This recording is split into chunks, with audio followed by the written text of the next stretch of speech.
students even head to college. Senator Tim Kaine of Virginia is the co-sponsor of this bill, and he joins us now live from Capitol Hill with more on the bill and what else he has going on. Good morning to you, Senator Kaine. Good to see you as always.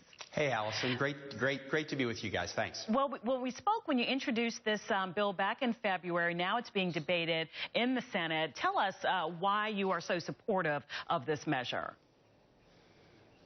You know, Allison, I went up to University of Virginia in December after that Rolling Stone story came out, and while much of the story has been discredited, the underlying problem of sexual assaults on college campuses is very real. There's just a Kaiser Foundation study out that demonstrates it's real all across the country.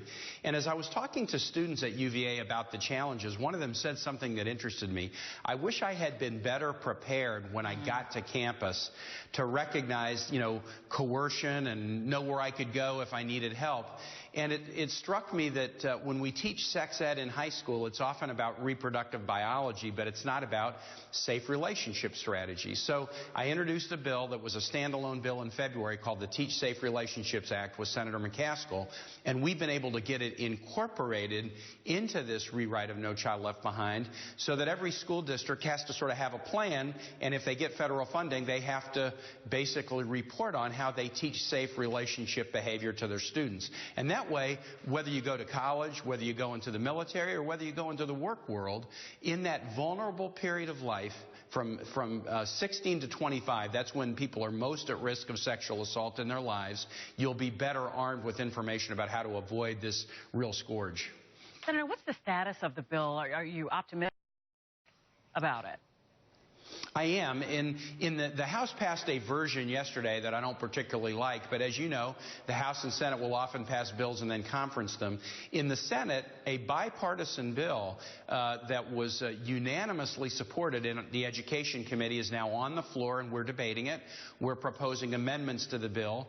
Our Teach Safe Relationship Act is part of the underlying bill. So we'll debate amendments for the next week or so, but I feel strongly optimistic that this bill is going to pass probably by the end of next week. Before we let you go, I want to talk about a recent trip you took overseas, constantly assessing the threat of ISIL or ISIS. Do you feel more secure, or do you feel more, optimistic that we're doing enough to fight this threat? Allison, the trip was pretty sober. We landed in Kuwait within 24 hours after the mosque bombing. ISIL terrorists had bombed a Shia mosque in Kuwait during Friday prayers in Ramadan, and we went to visit the family members who had been affected. But when we were in Iraq and when we were in Turkey, right on the Syrian border, we saw good news and bad news. The U.S., combined with the Kurdish forces in Iraq and Syria, are making major headway against ISIL. In fact, we're really clearing ISIL out of some major parts of the northern Syria and Iraq. But in the Sunni parts of Iraq especially, we've yet to see progress.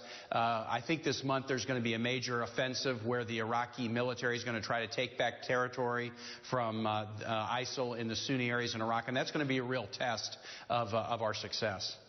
The Democratic Senator from Virginia, Tim Kaine, a friend of the show, come and see us in studio when you have some time.